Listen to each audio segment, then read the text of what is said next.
दीपक जी जवाब बताओ, क्या इंटरप्रिटेशन है? दीपक जी जवाब, दीपक जी छोटा सा जवाब। हाँ दीजिए ना, दीजिए, बड़ा सा दीजिए, फिर मैं शादिया के पास जाऊंगा। दीपक जी, कुरान या किसी भी धर्म की व्याख्या करने के लिए आप किसके पास जाएंगे? आप उस धर्म गुरु के पास जाएंगे। अगर गीता के किसी श्लोक से मुझे ऑब्जेक्शन है तो मैं गीता के एक्सपर्ट के पास जाऊंगा। अगर कुरान की सही व्याख्या आपको चाहिए तो आप पाकिस्तान के टेररिस्ट से आप व्याख्या लेते हो। आप मौलाना अबुल कलाम आजाद से क्यों नहीं व्याख्या लेते हो? मौलाना अबुल कलाम आजाद ने क्या व्याख्या की है एक धिम्मी की, एक नास्तिक की और एक हिंदू की, काफिर की? आप मौलाना अबुल कलाम आजाद का काफिर का इंटरप्रिटेशन देखिए, ठीक है, पाकिस्तान का काफिर का इंटरप्रिटेशन आप देखते हैं। ये है आपका फेल। सुन रहे हैं? ठीक है, 30 सेकंड आपको, फिर मैं शादिया के पास जाऊंगा। दीपक जी, दुर्भाग्य है कि मौलाना अबुल कलाम आजाद इस देश को नहीं बचा सके। दुर्भाग्य है कि उनकी बातों को मानने के लिए मुसलमान नहीं खड़ा था। मुसलमान जिन्ना को पसंद किया, मौलाना अबुल कलाम आजाद को नहीं पसंद किया। मुसलमान, पाकिस्तान का मुसलमान जो है तो नहीं किया जनाब। पर नंगा नाच कर रहा है। हमको तो बख्श दीजिए। जिन्होंने पसंद किया उनके ऊपर तो बमबारी कर चुके हैं आप। अल्जीरिया की सड़कों पर नंगा नाच हमने नहीं किया पसंद पाकिस्तान को, हमने टू नेशन थियरी को ठुकराया। आप इसको अप्रिशिएट करेंगे? तुम बताओ कौन नंगा नाच कर रहा है? हमने टू नेशन थियरी को हमने ठुकराया, आप इसको अप्रिशिएट कब करेंगे? आपके दादे परदादे वही काम जो बांग्लादेशियों के साथ पाकिस्तान ने किया वो आरएसएस आज के मुसलमान के साथ करना चाहता है। जन्म दिया और बाप दादों ने इस देश को तोड़ा। सर सैयद ने कहा था, सर सैयद ने कहा। हाँ, तो जिन्होंने दिया, जिन्होंने दिया सब चले गए, जिन्होंने दिया सब चले गए। हमको तो बख्शिए ना। अरे हमको बख्श दीजिए जनाब। हम इसी मिट्टी में पैदा हुए हैं, इसमें मरना चाहते हैं और इसके लिए मरना चाहते हैं।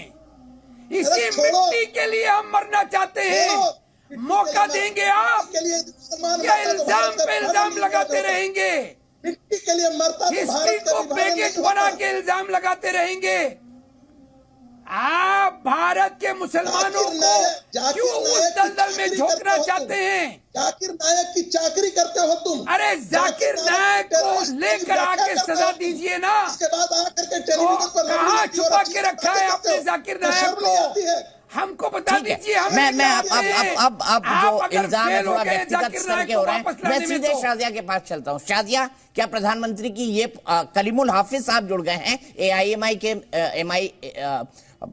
ओवैसी साहब की पार्टी की AIMIM के दिल्ली के अध्यक्ष हैं। मैं सीधे शादिया के पास चलता हूं। शादिया जी, क्या प्रधानमंत्री का ये हाथ बढ़ाना या ये कहना कि सबका साथ सबका विकास ही असली पंथ निरपेक्षता है, क्या ये कोशिश भी बेकार जाएगी? क्या मुस्लिमों का एक बड़ा तबका उनकी इस बात को समझेगा कि भाई PM आवास योजना में हिंदू को घर मिला, मुसलमान को मिला, उज्ज्वला का सिलेंडर हिंदू को मिला, मुसलमान को मिला, और यही वो कहने की कोशिश कर रहे थे?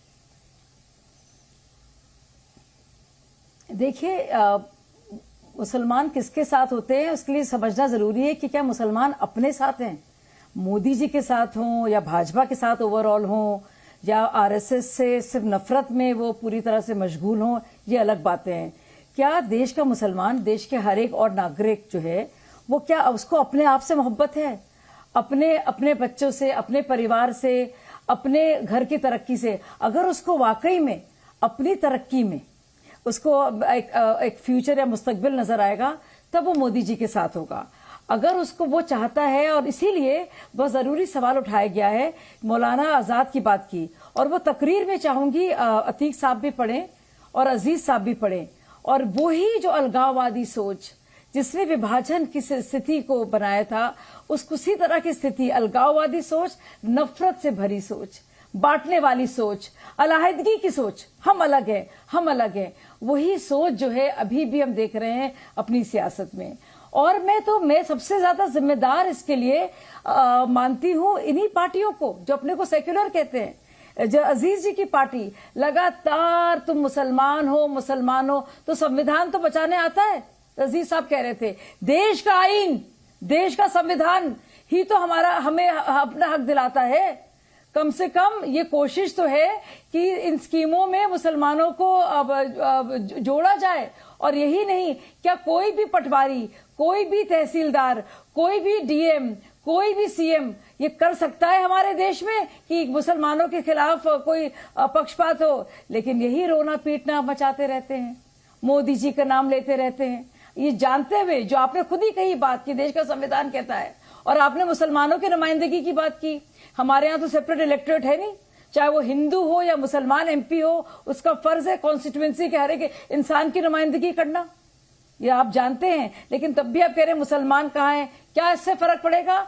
हर एक पार्टी, आपसे पूछा जाता है कि मुसलमानों को क्यों दिलवाते हैं टिकट, या क्यों मुलायम सिंह की पार्टी ये करती है जो यादव बहुल इलाके हैं वहां मुसलमानों को दे देती है, या आपके परिवार के जो होते हैं। देखिए, यूपी की असलियत जो है ना, मुझसे ज्यादा बेहतर कोई नहीं जानता है। अजीजा भी, आप भी जानते हैं और ये मैं भी जानती हूँ। और देश में ही सेक्युलर पार्टीज क्या कर रही हैं, तो बेवकूफ कतई ना बनाइए, कम से कम मुसलमानों को तो ना बनाइए।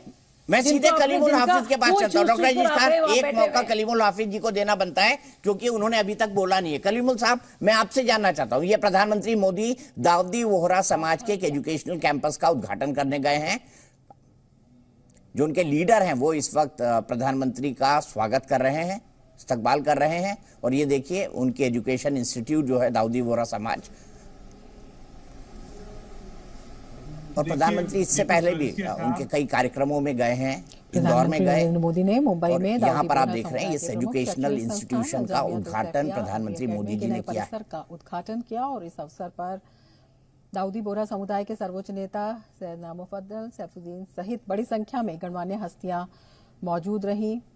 ठीक है, तो आपने देखा प्रधानमंत्री की ये तस्वीर। चलने दीजिए, हम अपनी बहस को आगे बढ़ाते हैं और सीधे कलीमुल हाफिज साहब के पास चलते हैं। देखिए, प्रधानमंत्री मोदी ने तो अपना हाथ बढ़ाया है, लेकिन हाफिज साहब, आपकी पार्टी ये क्यों कहती रहती है, देखिए बीजेपी है, बीजेपी की सरकार है, मुसलमानों के खिलाफ है, मुसलमानों को ये हो जाएगा, देश से निकाल देंगे, ये कर देंगे। अरे एक की भी नागरिकता गई कलीमुल हाफिज साहब? देखिए, बीजेपी के खाने के दांत अलग है, दिखाने के दांत अलग है।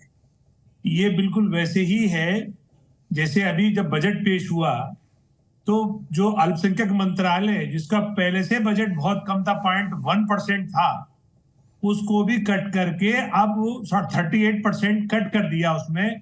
और कट भी क्या किया, मासूम गरीब मुसलमान, खासतौर से पिछड़ा मुसलमान जिसके लिए पसमानदा कहते हैं, उसके जो बच्चे पढ़ नहीं पाते थे, उनको पढ़ने के लिए जो छात्रवृत्ति दी जाती थी, इस सरकार ने उसका गला घोटा, उसको खत्म कर दिया। इतनी तो ये असहनशील या असंवेदनशील सरकार है। अब दूसरे नंबर पर चलते हैं कि जो इस सरकार के कारनामे हैं, 59 मंत्रालयों में 26 मंत्रालय ऐसे हैं जिसमें एक भी मुस्लिम क्लास A+ का ऑफिसर नहीं है, एक भी लोकसभा में एमपी नहीं है, 75 मंत्रियों का जो जंबो मंत्रिमंडल है उसमें एक भी मुस्लिम नहीं है। पहले कम से कम नाम के लिए ही सैयद मुख्तार अब्बास नकवी और सैयद शाहनवाज, उनको भी इन्होंने बाहर का रास्ता दिखा दिया। उसके बाद चलिए कि ना किसी सेंसिटिव पोस्ट पर है, क्या ऐसा जब से आजाद हिंदुस्तान हुआ ऐसा कभी नहीं हुआ। मुसलमान हर क्षेत्र में अपना योगदान देते रहे, चाहे वो सेना हो, चाहे वो ब्यूरोक्रेसी हो, चाहे वो कोई टेक्नोक्रेसी हो। अब सवाल जो कि ये सरकार तो बिल्कुल उनके खिलाफ सारे काम करती है। अगर मैं सिंबोलिज्म की बात भी करूं, चूंकि बोहरा कम्युनिटी हमारे मुसलमानों में बहुत थोड़ी सी कम्युनिटी है, मुश्किल से होगी तो 0.5% होगी, लेकिन उस सिंबोलिज्म की बात करिए कि जब हमारे प्रधानमंत्री किसी सिख समुदाय में जाते हैं तो पगड़ी पहन लेते हैं, जब नॉर्थ ईस्ट में जाते हैं तो उनका चोगा पहन लेते हैं, जब किसी और जैनी में जाते हैं तो उनका पहनावा पहन लेते हैं। लेकिन यहाँ पे क्या टोपी पहनी है उन्होंने? क्या उनको किसी को गले लगाया है इन्होंने? नहीं। ये प्रधानमंत्री सिर्फ भ्रम की स्थिति पैदा करना चाहते हैं। बीच में इन्होंने एक पसमानदा मुसलमान की बात लिया है। अरे भाई, पसमानदा मुसलमान की बात कर रहे हो तो आप उनको फायदा पहुंचाओ ना। ठीक है, उनको दलित मुसलमान है, उनको भी वही दलित हिंदू को फैसिलिटीज है आर्टिकल 341 में, उनको भी दो ना। आप उस प्रेसिडेंशियल ऑर्डर को खत्म करो, तो वो खत्म नहीं करेंगे, बजट इनका कम कर देंगे, एजुकेशनल खास तौर से जिनकी स्कॉलरशिप है वो खत्म कर देंगे, जो हायर स्टडीज के लिए स्कॉलरशिप थी, मौलाना आजाद नेशनल फेलोशिप की, वो खत्म कर देंगे।